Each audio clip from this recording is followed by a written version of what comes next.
Tiga, dua, satu, buka bukumu, kita bertemu di T Edu. Salam jumpa kawan-kawan sekalian. Kita ketemu lagi dalam podcast T Education.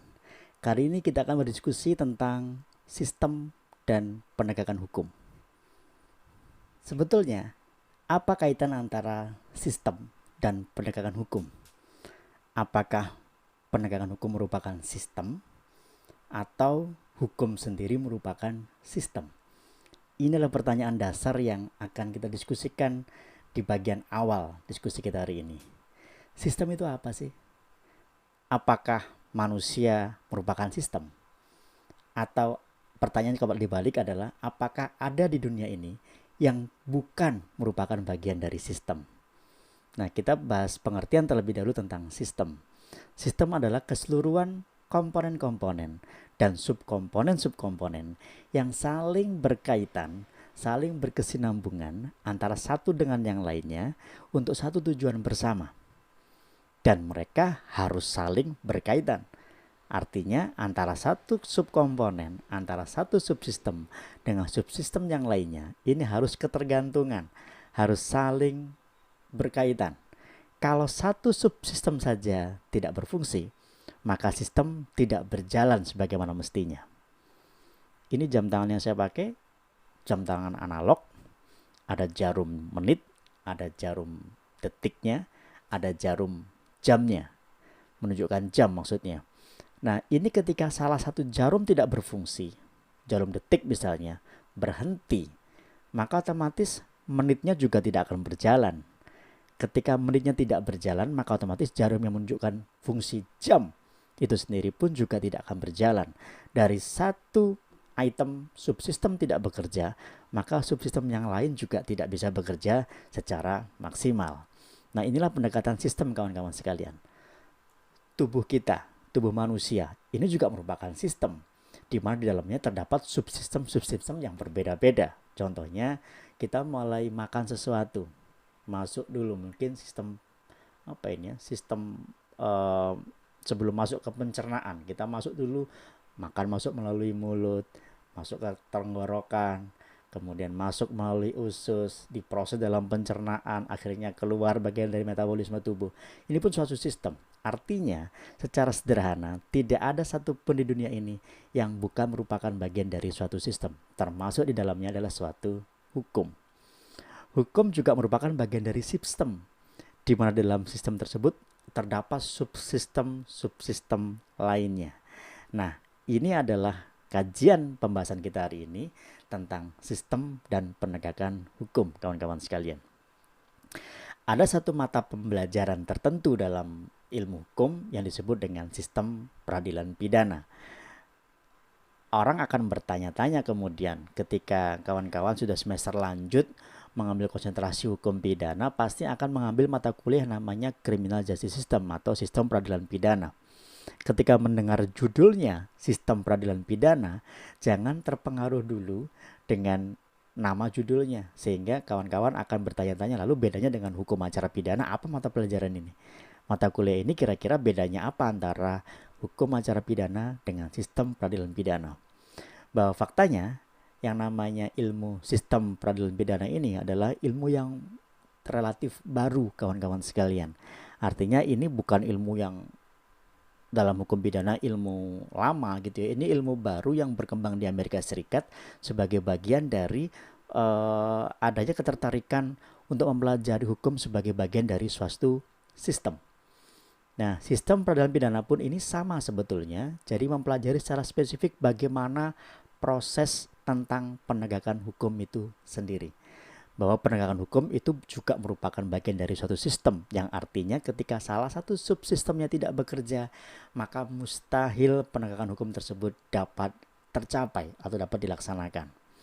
Kawan-kawan sekalian, kalau kita bicara tentang penegakan hukum, maka kita pasti akan terbayang tentang apa saja komponen dari penegakan hukum. Maka kita akan mengingat dua nama besar ketika kita belajar ilmu hukum. Yang pertama yaitu Lawrence Friedman, yang kedua yaitu Suryono Sukanto. Lawrence Friedman membagi penegakan hukum ke dalam tiga komponen besar, yaitu yang pertama substansinya, hukum itu sendiri. Yang kedua adalah struktur para penegak hukumnya. Yang ketiga yaitu kultur budaya masyarakatnya. Berbeda dengan Lauren Friedman, Suryono Sukanto membagi komponen penegakan hukum ke dalam 5 komponen. Yaitu yang pertama, struktur itu sendiri atau hukum itu sendiri.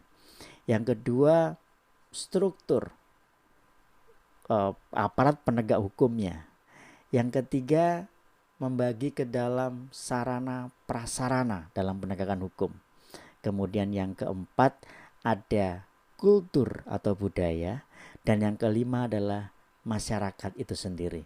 Lauren Friedman membedakan antara masyarakat dengan budaya. Nah, kawan-kawan sekalian, jika kita mempelajari hukum, dan di awal semester pasti kita pernah mendengar 2 nama besar ini, yaitu Lauren Friedman dan Suryono Sukanto, ketika bicara tentang apa saja komponen dari penegakan hukum, kawan-kawan sekalian. Sebagaimana telah saya sebutkan di depan tadi, bahwa baik menurut Lauren Friedman maupun menurut Suryono Sukanto, bahwa ada satu komponen yang disepakati bersama, bahwa komponen struktur atau komponen penegak hukum merupakan salah satu komponen penting di dalam penegakan hukum, kawan-kawan sekalian. Nah, dalam sistem peradilan pidana ini mempelajari tentang hubungan antar komponen dalam penegakan hukum. Apakah komponen tersebut bekerja dengan baik sesuai dengan aras atau alurnya, atau bagaimana suatu peraturan perundang-undangan yang mewajibkan atau memberikan wewenang kepada komponen penegak hukum tersebut juga bisa berjalan sebagaimana mestinya dalam kajian sistem. Nah, ini yang dipelajari dalam sistem peradilan pidana yang tentunya berbeda dengan kajian dari hukum acara pidana.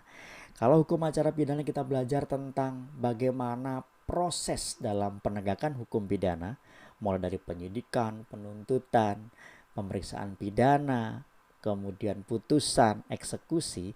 Tapi kalau di dalam sistem peradilan pidana, kita tidak lagi mengulang tentang bagaimana prosesnya, tapi kita akan mempelajari secara lebih detail bagaimana hubungan antar komponen tersebut. Apakah hubungannya itu mesra? Apakah hubungannya ini justru tumpang tindih? Apakah hubungannya ini bertolak belakang? Atau bagaimana dalam kajian sistem peradilan pidana? Kembali ke masalah sistem, kawan-kawan sekalian. Sebagaimana kita tahu tadi, dalam pengertian yang sederhana tentang sistem adalah hubungan antar subsistem, hubungan antara komponen yang saling berkaitan antara satu dengan yang lainnya, yang kemudian ini bekerja secara bersama-sama, berkesinambungan dalam suatu rangkaian untuk mencapai suatu tujuan bersama. Dalam kerangka sistem, kawan-kawan sekalian, hukum dan lain sebagainya ini bersifat simultan, bersifat berkelanjutan. Sistem tidak bisa bersifat reverse atau mundur ke belakang, kecuali memang sistemnya sistem mundur. Tapi kalau sistem secara sederhana, sistem ini pasti akan berkelanjutan dari satu tahap ke tahap yang lainnya. Kalau kita bicara tentang hukum acara pidana, tentunya proses tersebut kita mulai dari penyelidikan, kemudian bergeser ke penyidikan, bergeser ke penuntutan, pemeriksaan perkara pidana, putusan, eksekusi, kemudian pengawasan oleh hakim pengawas pengamat. Ini suatu sistem dalam perkara pidana, berjalan bertahap dari satu titik ke titik berikutnya. Ketika kita jumpai nanti sistem itu secara arasnya ini mundur ke belakang, maka ada yang tidak beres dalam sistem tersebut. Dalam kajian ini dikatakan sistem tersebut tidak tepat. Karena sebagaimana kita tahu dalam perubahan sistem, dia saling berkesinambungan. Lepas dari satu subkomponen atau subsistem, maka dia bergeser ke subsistem yang lainnya. Tidak bisa kemudian dari subsistem berikutnya ini mundur lagi ke subsistem sebelumnya. Ini tidak diperkenankan dalam kajian sistem, kawan-kawan sekalian. Nah, di dalam pengantar tentang sistem dan penegakan hukum ini, ada suatu kondisi yang ternyata sedikit berbeda dari harapan kita semua. Jika kawan-kawan pernah belajar hukum acara pidana, akan diketahui bahwa masing-masing proses dalam hukum acara pidana ini memiliki masternya masing-masing. Setiap rangkaian proses ini memiliki lembaganya masing-masing. Sebagai contoh misalnya, ketika kita bicara tentang penyelidikan, maka tak lain tak bukan lembaga yang berwenang untuk melakukan penyelidikan di Indonesia adalah kepolisian. Kemudian setelah penyelidikan bergeser ke penyidikan, lembaga yang berwenang bisa kepolisian, bisa juga penyidik pegawai negeri sipil jika di Indonesia atau PPNS. Ketika penyidikan selesai, maka perkaranya bergeser ke penuntutan. Kita mengenal prinsip dominus litis, kewenangan mutlak yang dimiliki di Indonesia oleh lembaga kejaksaan untuk melakukan proses penuntutan. Ketika penuntutan beres atau selesai, perkara dilimpahkan ke pengadilan untuk disidangkan di pengadilan perkara pidana. Lembaga yang berwenang tak lain tak bukan adalah pengadilan. Ketika sudah diputus, inkrah eksekusi dilakukan oleh lembaga pemasyarakatan, kemudian diawasi oleh hakim pengawas dan pengamat. Ini secara aras, ini secara alur dalam proses hukum acara pidana terkait dengan penyelesaian perkara pidana. Akan tetapi, kawan-kawan sekalian, jika kita pelajari kembali dalam hukum acara pidana, selain ada komponen proses alur tadi, di mana masing-masing proses memiliki tuannya masing-masing, ternyata dalam proses penegakan hukum perkara pidana juga tidak menutup kemungkinan munculnya lembaga-lembaga di luar komponen yang saya sebutkan di depan tadi itu. Sebagai contoh mungkin kita mendengar ada Komnas HAM, Komisi Nasional Hukum Hak Asasi Manusia, ada Komnas Perempuan, ada Komnas Perlindungan Anak, kemudian ada lagi Komisi Pemberantasan Korupsi atau KPK. Kira-kira lembaga-lembaga tersebut dalam rangkaian sistem peradilan pidana ada di wilayah yang mana, kawan-kawan sekalian? Nah, ini yang kemudian menjadi kajian menarik dalam sistem peradilan pidana. Kira-kira secara kelembagaan hubungan antara komponen masing-masing tadi, mulai dari kepolisian, kejaksaan, pengadilan, lapas, KPK, Komnas HAM, dalam perkara pidana ada komisi-komisi yang lain misalnya, itu ada di mana posisinya. Nah, ketika dikaji dalam kajian sistem peradilan pidana, sebagaimana kita sepakati di depan tadi bahwa sistem itu adalah saling berkaitan, tidak boleh ada pertentangan untuk mencapai tujuan yang sama yaitu penegakan hukum. Kalau kita jumpai di Indonesia, pernah mendengar ada permasalahan antar lembaga tadi, kepolisian dengan lembaga lain misalnya, dengan KPK mungkin, atau dengan kejaksaan? Jawabannya adalah sering kita jumpai ada permasalahan yang melibatkan satu lembaga dengan lembaga yang lainnya. Saya ambil contoh perkara beberapa tahun yang lalu di pengadilan negeri tertentu di Indonesia. Ada satu kasus yang sangat menarik masyarakat, yaitu kasus yang dianggap sebagai peradilan sesat di Indonesia. Apa yang terjadi dalam kasus ini? Bahwa ternyata ada suatu perkara yang telah diputus dan telah inkrah oleh pengadilan, bahkan terpidana sudah menjalani sebagian masa pidana, di tengah jalan ditemukan ada tersangka baru yang mengakui bahwa dia yang melakukan perbuatan pidana yang dimaksud.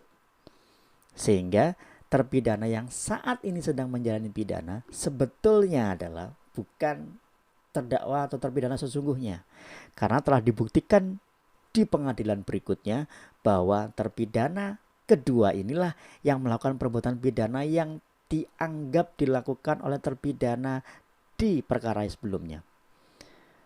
Kemudian muncul pertanyaan, lalu kalau pengadilannya sesat, apakah ini salah hakimnya? Hakim akan mengatakan, saya memeriksa perkara berdasarkan surat dakwaan yang diajukan oleh jaksa penuntut umum.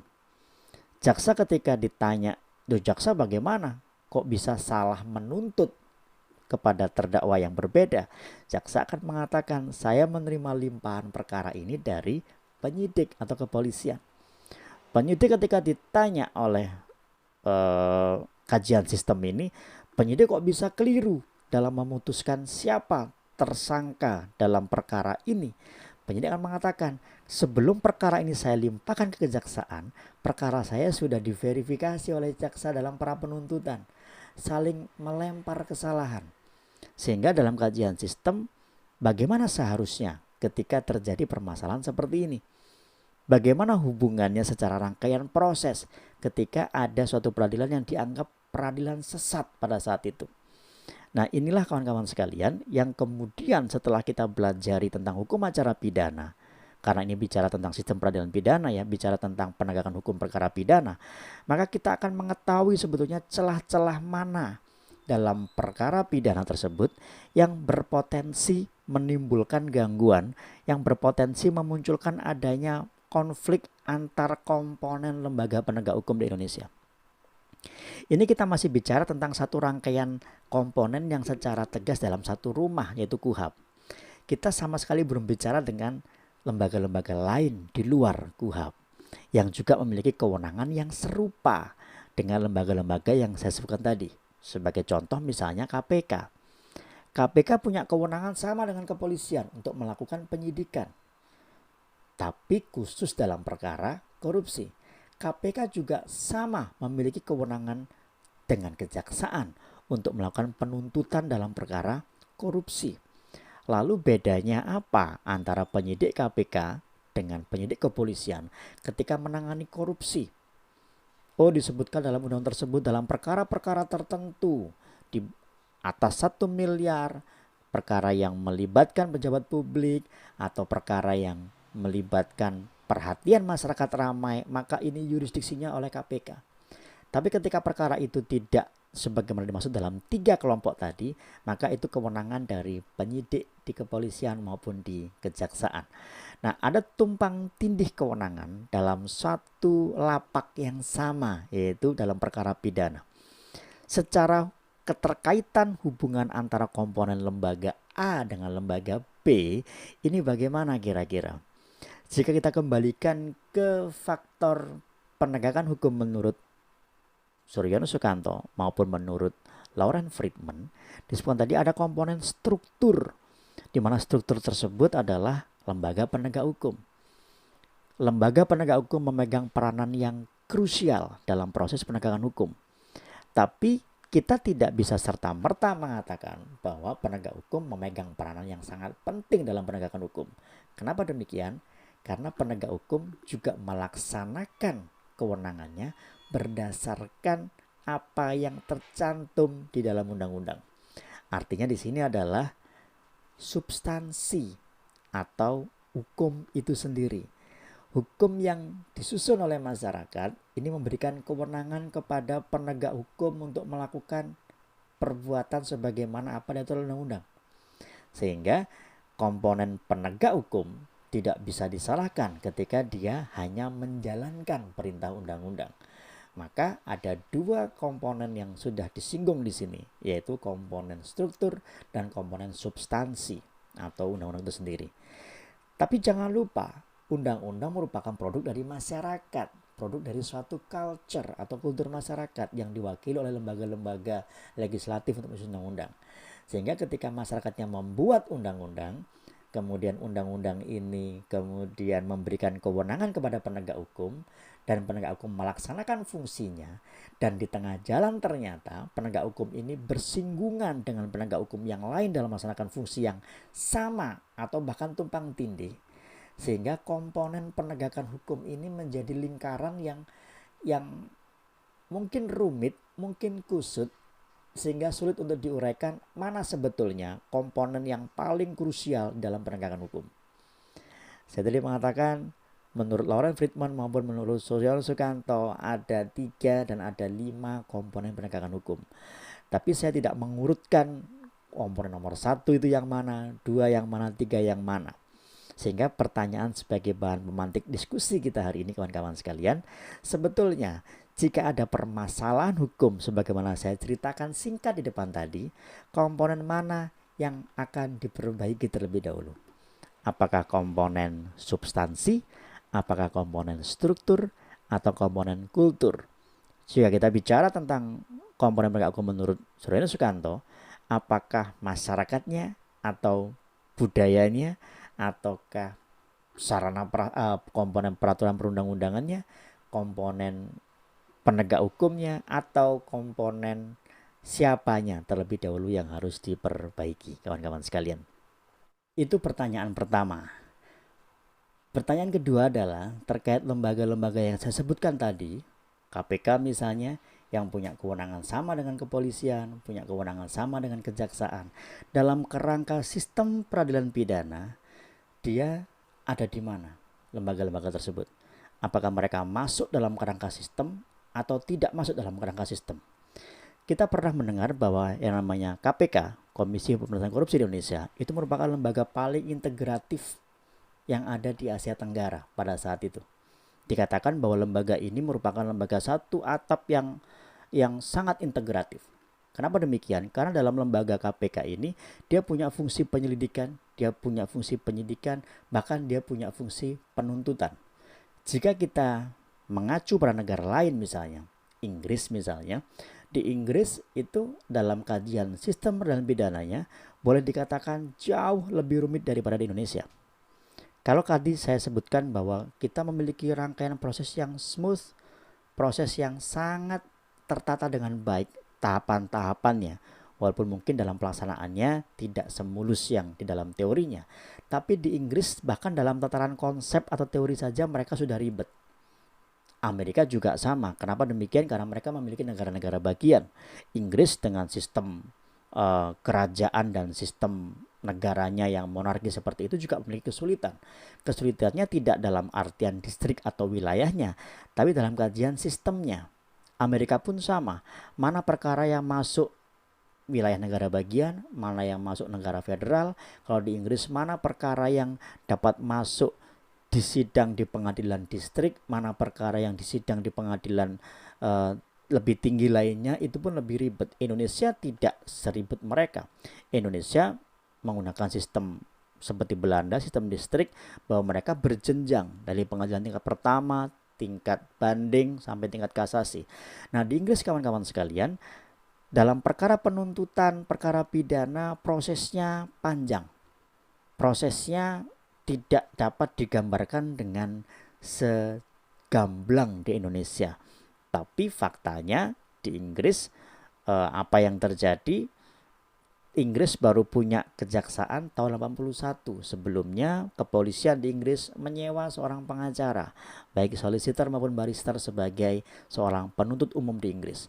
Bahkan setiap privat, setiap individu pun dapat menjadi self prosecution, dapat menjadi seorang penuntut mandiri atau penuntut pribadi untuk melakukan penuntutan selama dia mampu di pengadilan.